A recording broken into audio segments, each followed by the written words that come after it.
What would it look like to claim your space as a leader and make a positive impact in your organization or community? Get ready to lead courageously and authentically from the core of who you are. Your leadership coach, Dr. Kristen Albert, will help you recognize how you are uniquely gifted to lead in your spheres of influence and help you become equipped and confident to handle the challenges of leadership. Take your leadership to the next level and create your turning points in leadership. Let's get started. Here's Kris. Hello and welcome to Turning Points in Leadership. I'm Dr. Kristen Albert, and I'm really happy that you joined us today.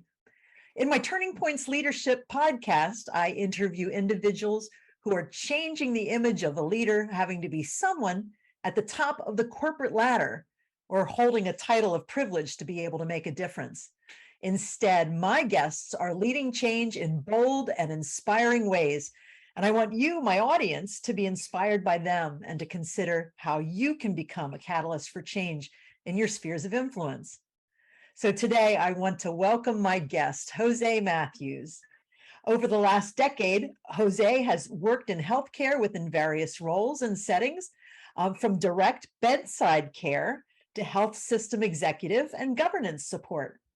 He's been successfully navigating the ranks, and his work specializes in board governance, office operations, project management, cultural affairs, and community engagement. Professionally, José is a member of the Children's Hospital of Philadelphia's Global Medicine Business Development Team and is also an active member of the National Association of Health Service Executives. In service, José is the vice president, listen to this, vice president of the Red Clay School District Board of Education.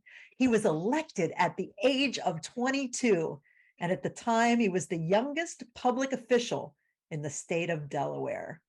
In that role, currently, he also serves on the district's health and facilities committees, and José's service extends to a plethora of other foundation boards, local government appointments, and nonprofit organizations focused on the betterment of health, wellness, education, and communities. José attended Wilmington University, where he received his bachelors of science in health science.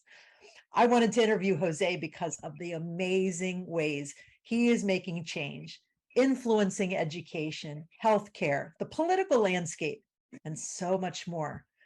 Believe it or not, I have known José for 17 years. Our paths have crossed through his musical talents, and I've admired him in his personal journey and the incredible work he does professionally. So José, so sorry for the long introduction. Thank you for your patience. I just needed people to know who they would get to hear from today. You're just a remarkable human being, and we're just so lucky to have you here today. So welcome. Thank you for the warm welcome. I'm humbled to be here. It's good to be here. Thank you. Oh my goodness. So do you want to, how's your day been? It's been great. I'm home here in Wilmington. So welcome to my home. Nice. Things have been going great. I am, again, as you mentioned, working full time, actively being engaged on my board. I've enjoyed my summer. I've had a wonderful summer. Lots of cooking within the household, lots of gardening, summer trips, beach trips, trips to Puerto Rico. So we've had a jam-packed summer and been highly engaged with school activities and community events. And so things have been moving for sure. That's fabulous. You know, I so enjoy following you on Facebook and in LinkedIn because you are always popping up in places. And I think, how in the world does this young man do all of these amazing things? But you're out there, you're moving people from classroom to classroom, you're out there volunteering, you're out there. I mean, it's just amazing. But yeah, it sounds like you've had a very full summer. I do. And it's honestly very rewarding. I was just looking at my schedule and I'm constantly trying to fit more and more people on my calendar to try to connect with. And I think I'm pretty much booked into the fall. So it's been, I think we've waited quite some time to get this interview on the calendar too. So I appreciate your patience with that. But no, it's all busy things and all good things. And I feel so full, humbled and rewarded to be able to do this work. Fabulous. for our listeners, I said that I have known Jose for 17 years. We actually met when he was 10 years old. So I've known him since he was a boy. And if you do the math, yeah. So Jose is a young and upcoming leader. I just am just so inspired by all that you accomplished at your young age. Yeah. So, but let's dive into some of the questions around leadership. I'm Yes. excited to let our audiences get to know you through your leadership journey. So, Oh. I'm curious, what is one of your earliest memories of leading or leadership? I mean, this could be something that you remember actually finding yourself in a leadership position, or it could be a memory where you observed somebody else in leadership and had some observations about that. So, can you share with us one of your early memories? No, thank you for that. I think some of the earliest memories that I have in leadership go for running for office. When I made the decision to run for office, I really was leading the interest of the community for a better tomorrow, for a time where we can create more equitable resources for children and within this Mm, area. And I had the pleasure of growing up in Chester County, which is where I was born and raised, where the school system and school funding is certainly different from how it looks here in where I live currently in Wilmington, Delaware. mhm, I felt that I had an exceptional education. As you mentioned before, at 10 years old, I had the opportunity to audition with the Kennett Symphony Children's Choir in residence of Westchester University. It was actually the first time in my life that I had stepped on foot on an academic campus of that level. And to have that introduction, I think, really provided such an imprint on my life of what was achievable. And getting to be on campus every week, every Tuesday night, I still remember this, being able to be on an academic and educational campus of what opportunities were available in life. I did not necessarily grow up with all of the resources that I would have liked, and certainly we were in hardship growing up, and we certainly struggled a little bit, but um, we certainly had, I think, the tenacity to gather our resources and put them to good use and work hard to see a better tomorrow. So I think that's really contributed to my success. But again, in terms of my introduction to leadership, I would attribute that to running for office. I really felt that within that space, I started to find myself mm, and listening to people and hearing their stories, which was so empowering, and hearing stories that related and looked a lot like my own. So, and knowing that I wasn't necessarily this anomaly of a circumstance. And so, with that, I decided to do something about it. And I made this big leap of running for office and something I had never intended to do. Um, but it really was, I think, the start of where I found my ability for leadership. mm. You know, I'm having trouble imagining being 22 years old and saying, I'm going to run for office. Yeah. I mean, that blows my mind. But, this sense in you that you had that you could make a difference and that to do that, you needed to run for office. I mean, Yeah. that is just amazing to me. I mean, where was I when I was 22? I was certainly not running for office at that point. Mm, my goodness.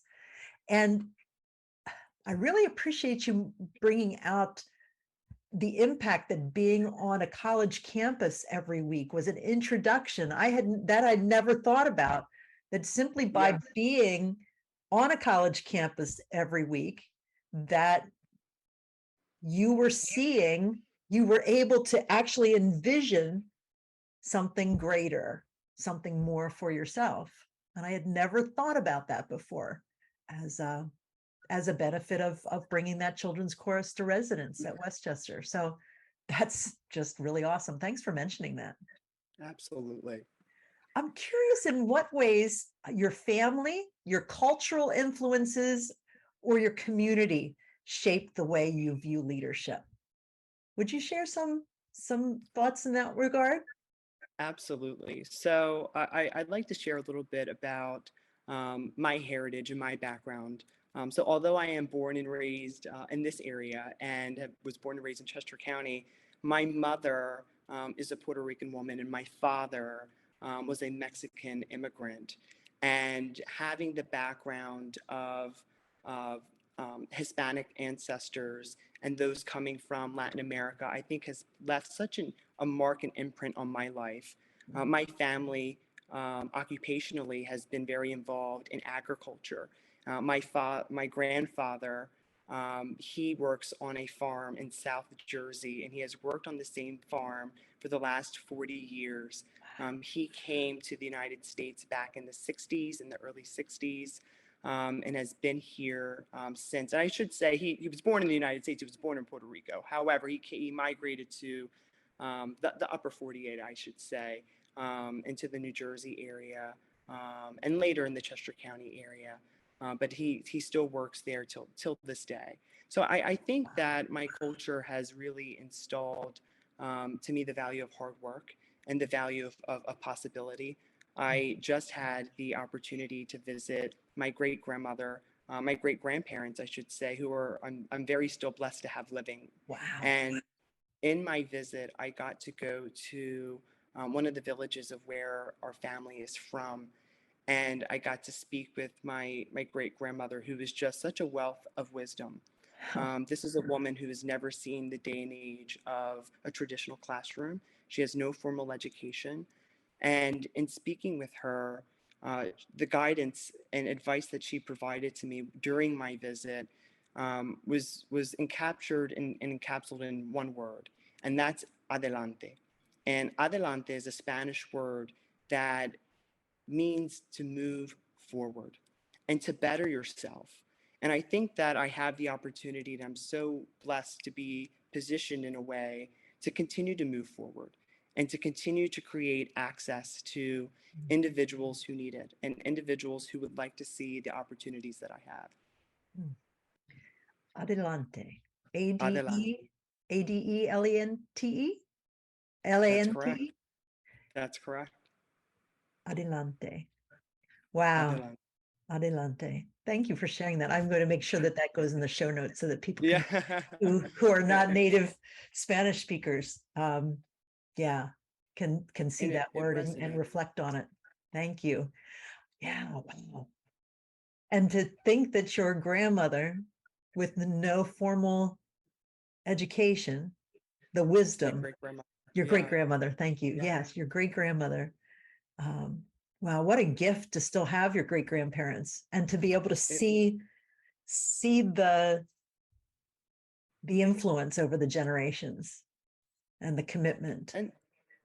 And the progress, I think. Yeah. And I mean, culturally, I also feel like I've had a lot of strong women in my life who really have shown me, I think, the key to leadership, to treat everybody with respect and dignity, to look at everybody individually and value who they are and the talents that they provide and offer.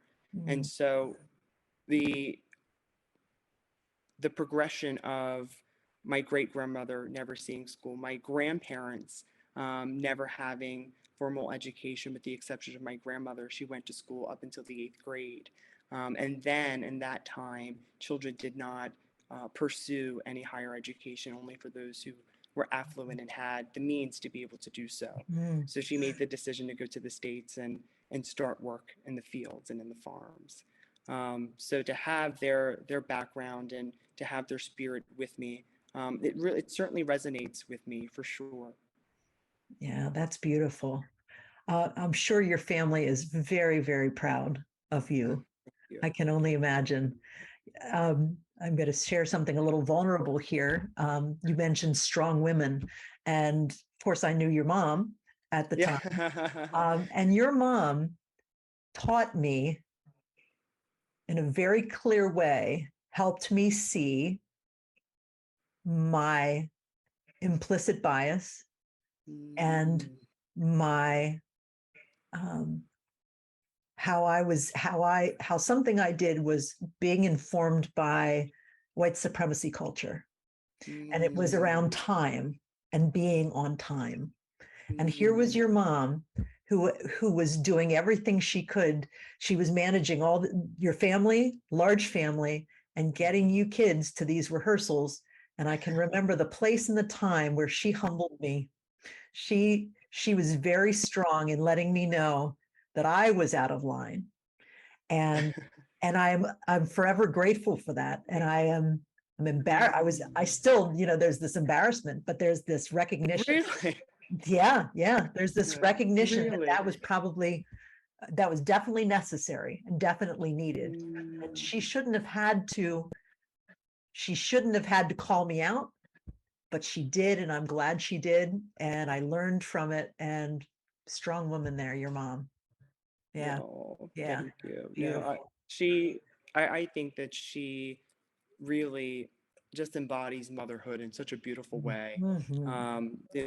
As you know, I am one of 7 children, so we do have a fairly large family, and I grew up with a single mother at that. So Yeah. having her demonstrate advocacy, and demonstrate a bit of grit, Mhm. and tenacity, I think has taught me a lot over the years. Mhm. Absolutely. Well, please give her my best when you talk to her Oh, next. You certainly can absolutely. share Will that do. story. Will do. Will do. So, as you think about the people with who you're surrounded by, your sphere of influence, the people you live with, you work with, you interact with, and there are many ripples for you. What would you want to invite them to think about or explore when it comes to leadership? What would be your invitation to them? Absolutely. And one of the approaches that I've taken to leadership is to talk to people on all levels and to Mm, actively engage and solicit feedback from everyone within the organization that you're leading, everyone within the effort that you're leading, no matter how big or small the mm, position or title or responsibility may be. One of the things that I learned very quickly in joining the Right Place School Board and working in the executive offices in healthcare, is that the people at the top is where a lot of or the people at the people at the bottom, I should say, is where a lot of the magic really happens. mm, I'll share that my mother is a housekeeper. Not to reference her again, but I grew up with my mother being a housekeeper, and she's a housekeeper within one of the local health systems in the area. And I always admired leaders who solicit the feedback of the people who are presenting our facilities in such a beautiful and miraculous way. The mm, talent that they have to really shine our facilities and make people feel welcomed when they come through our doors for healthcare is such a huge responsibility. yeah. And it's no small feat. And the skill set that you have to have, not only within your physical capacity, the skill set you have to have in order to learn how to work with different chemicals, and different protocols and safety protocols is huge. And they have to get that correctly. Mhm, And they have to get that correctly oftentimes the first time. And as we go through an age of COVID and the pandemic, sanitation is certainly more important now more than ever. So these roles, I think, are really vital.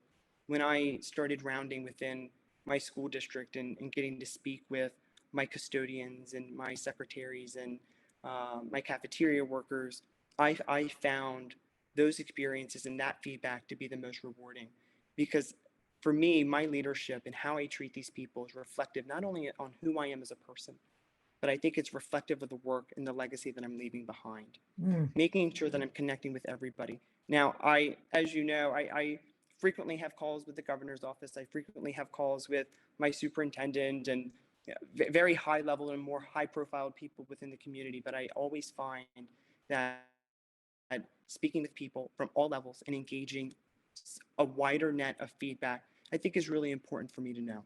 So for leaders, I would challenge them to think about that. When was the last time that you rounded? When was the last time you spoke to some of the ancillary support staff that support the work and mission that you're driving? And that's something that to me is incredibly valuable and I think has led me to be where I am today. That is brilliant insight, Jose. I love what you said about this idea of everyone at all the levels, but especially even you called it at the lower levels.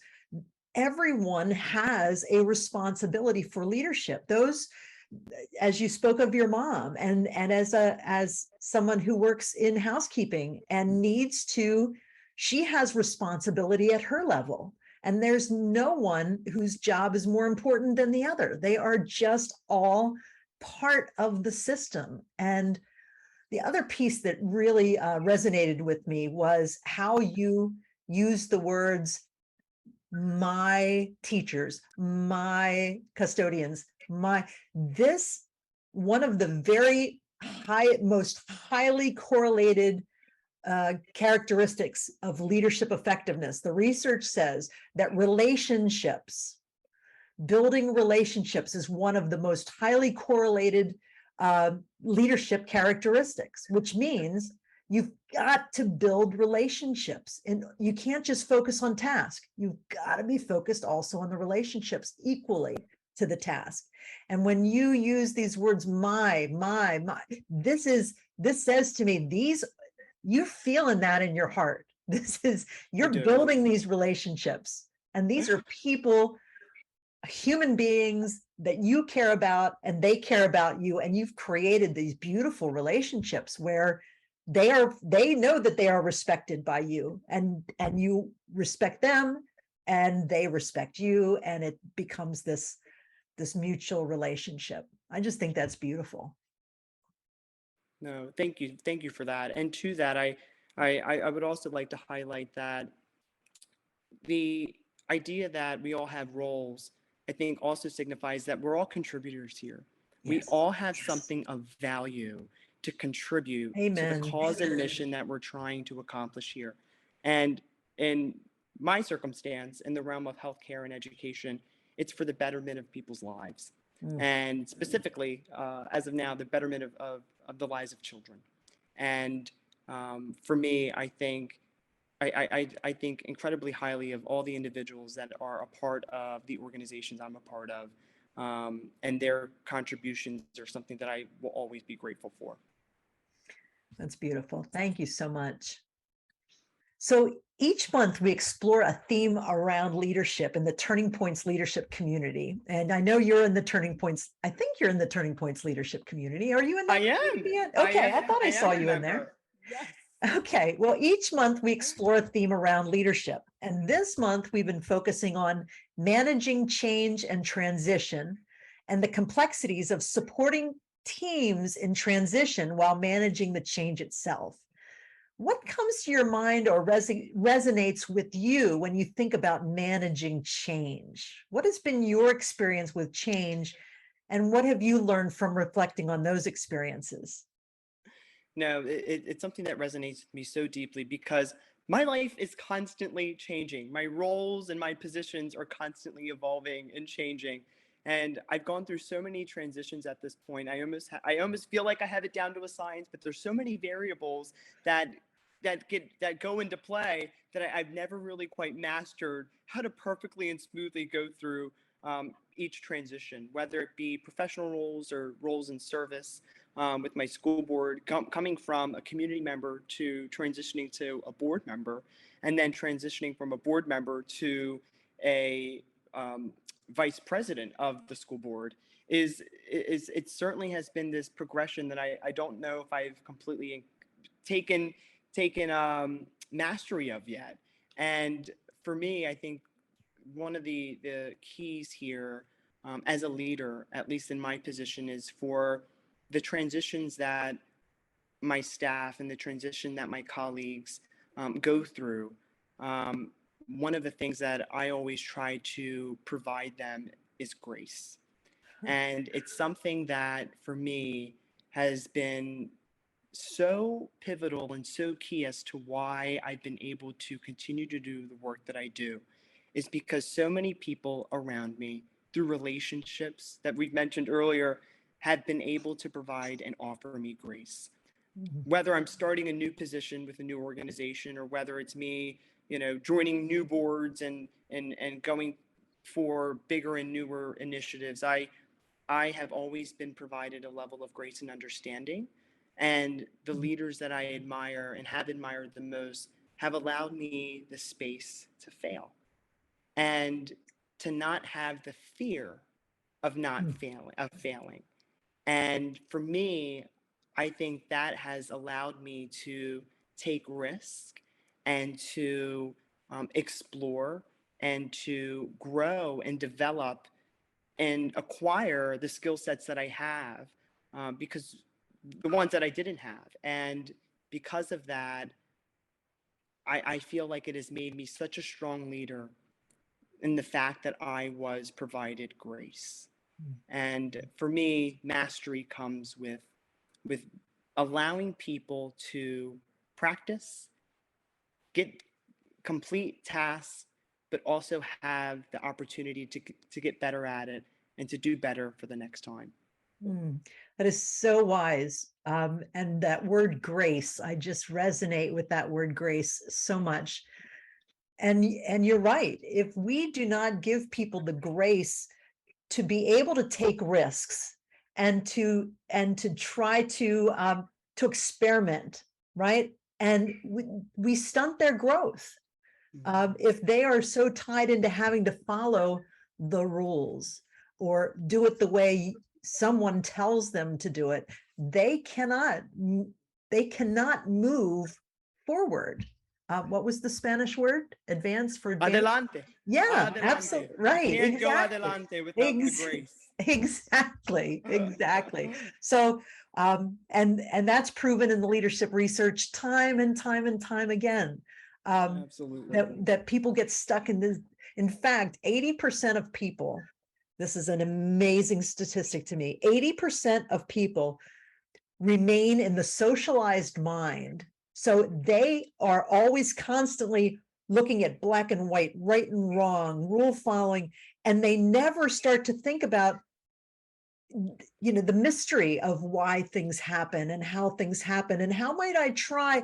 80% get stuck, and only 20% of human beings make it beyond that. What does that say for the future of leadership? We've got to be creating that space for people in their spheres, right? To be able to take those chances, take those risks, and grow as leaders. If we don't do that, we're going to be in some I trouble. couldn't agree more. Yeah, I couldn't agree more. Yeah. Oh my goodness. So So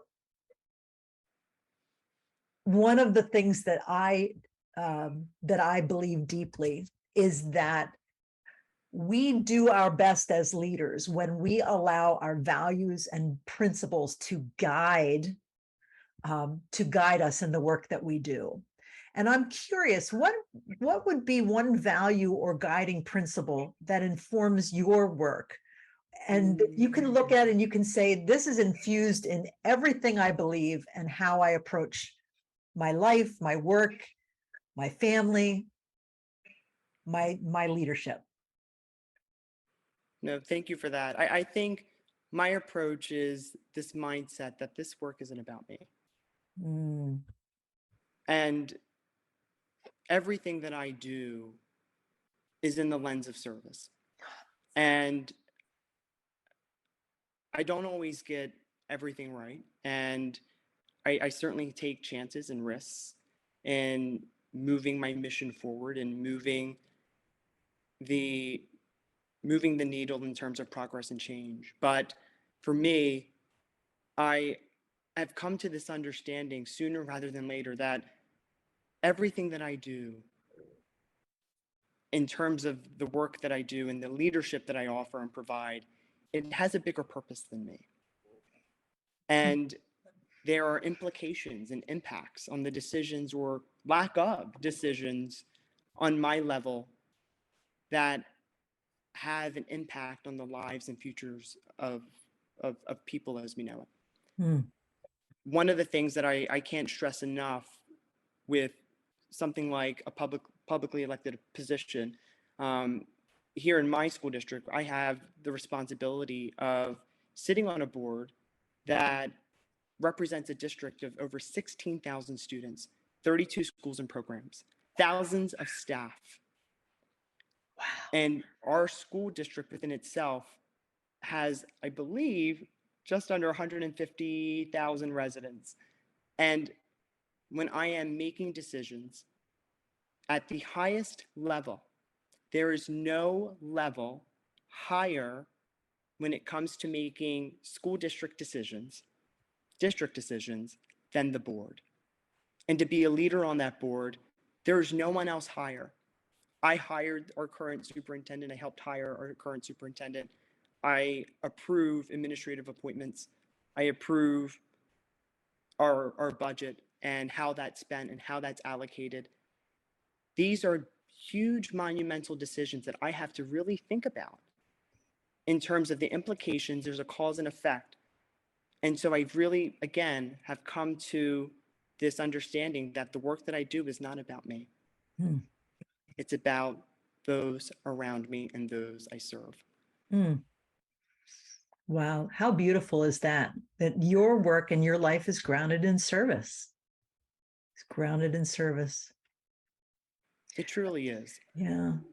And I love just you're sharing how the thoughtfulness with which you bring to decisions, that you recognize the impact and the responsibility of being a member of the board, a vice president of a school board, and the impact that your decisions are going to have, and that it's not about you, that it is about serving this community of children, these generations of children. That's just awesome. I love it. And when you think about things in that lens, it gives so much more meaning to the work that you're doing. Knowing that, when you have that mindset and perspective at heart. And for me, I was very blessed to have incredible mentors and people who had advised me along the way. I've had many mentors. I have more than one mentor currently, and to have that level of support in the work that I do, I think it's really critical and crucial for leaders to have executive coaching, to have coaching in their life, and the work that they're doing to continue to feel supported in the leadership that you're executing. And I think when you look at things in that lens, I've made some incredibly tough decisions over the years, because I certainly know the outcomes and implications that decisions have at this level. I wish I could bottle you up, Jose. Oh, beautiful. So what is your favorite leadership quote? I always like to ask this at the end of an interview. Who inspires you, and what's one of your favorite leadership quotes? So I'll have to read this to you. I don't know the full quote at heart, but there's a portion of this quote that I certainly feel that resonates with me. And we'll take a brief pause while I pull this up. Hopefully that can be edited out. I know I put it in the Google form.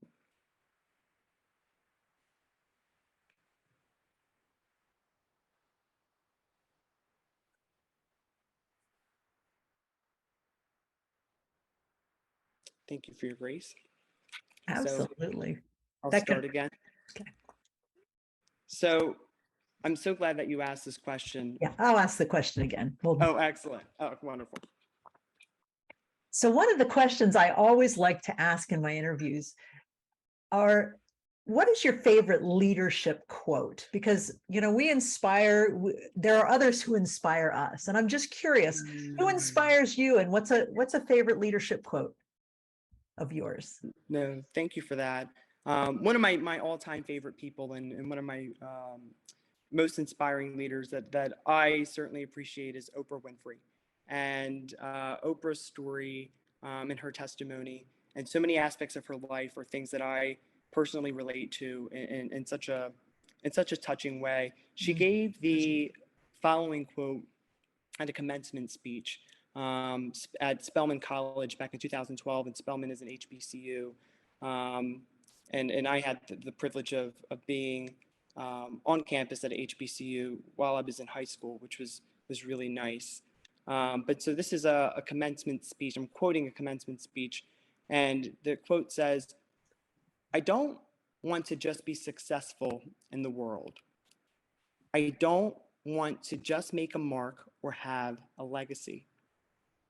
I want to fulfill the highest, truest expression of myself as a human being.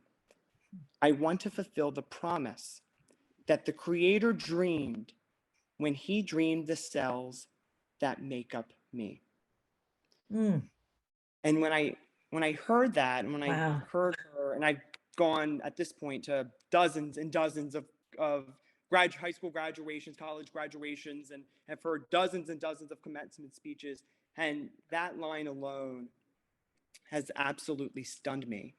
And I think that saying of us in our human nature, we have all of this, we have a shared goal of wanting to achieve the highest, truest expression of ourselves.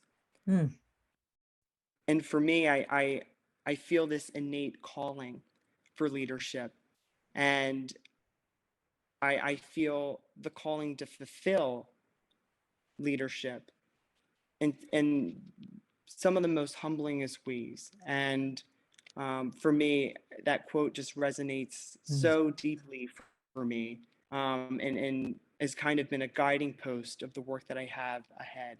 That there are bigger things after school board, after after service, and looking forward to some of the bigger challenges that I have ahead that will create some leadership opportunities for me. So I'm ready for that, and ready to fulfill the highest expression of myself. The highest expression of yourself. And the last sentence in her quote about how the Creator has put this in you for a purpose, right? That you were made for this. You were made for this at this time, right? And so you are really, yes, yeah. Oh, how affirming. How affirming. And I want to encourage the listeners to take that. And we're going to ask you to read that quote one more time. So absolutely. Yeah. And I want to encourage the listeners to reflect on this quote for themselves. So go ahead, share that again. Absolutely. So I don't want to just be successful in the world. I don't want to just make a mark or have a legacy. I want to fulfill the highest, truest expression of myself as a human being. I want to fulfill the promise that the Creator dreamed when He dreamed the cells that make up me. Beautiful. My all-time favorite quote. All-time favorite, hands down. Thank you for bringing that to this space, because I'll tell you, there are a lot of us that have never heard that, and that's just beautiful. It's pretty tucked away. I think it was kind of tucked away in a commencement speech. She's mentioned the portion of the highest, truest expression many times over the years, but in the commencement speech itself, she elaborated on that a little bit, and in such a beautiful and impactful way. Wow. Well, thank you for sharing that and bringing that to the audience. Certainly. Jose, I've just thoroughly enjoyed our time together today. I just want to invite you. So what stands out to you today as we finish up our interview? To me, I'm so grateful, and I'm so humbled to have this life and the experiences that I've had throughout this life so far. In many ways, although I tend to sit in the public eye as a very fierce and confident leader, I share the same insecurities as others, and I share the same vulnerabilities and the same struggles. And to me, I want to certainly leave the message that I, like all of you, are very much still human.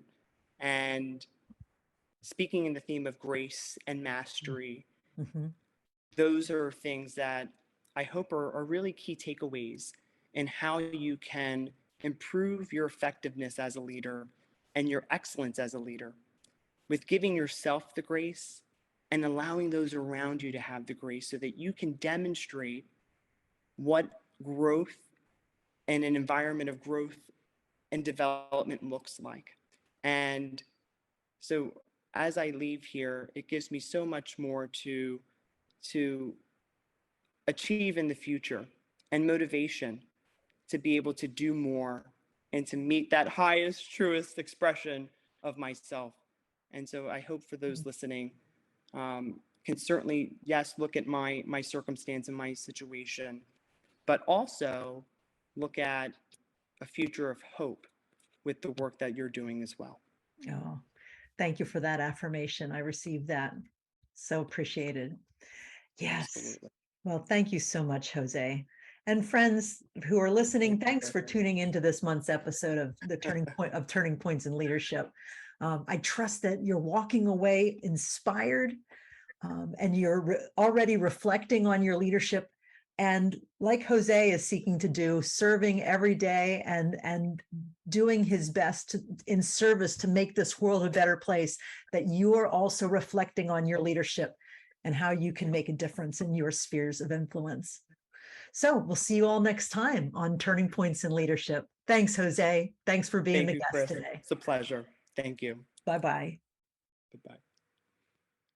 Thanks for tuning in today. Be sure to take a moment to like, share, and comment on today's episode. If you're not already a member of the Turning Points Leadership community, you can accelerate your development as a leader by joining today. You'll find the link to the community in the show notes. If you'd like to be a guest on Kris's show, send an email to turningpointsguest@liveworksatisfied.com. See you next time for more Turning Points in Leadership.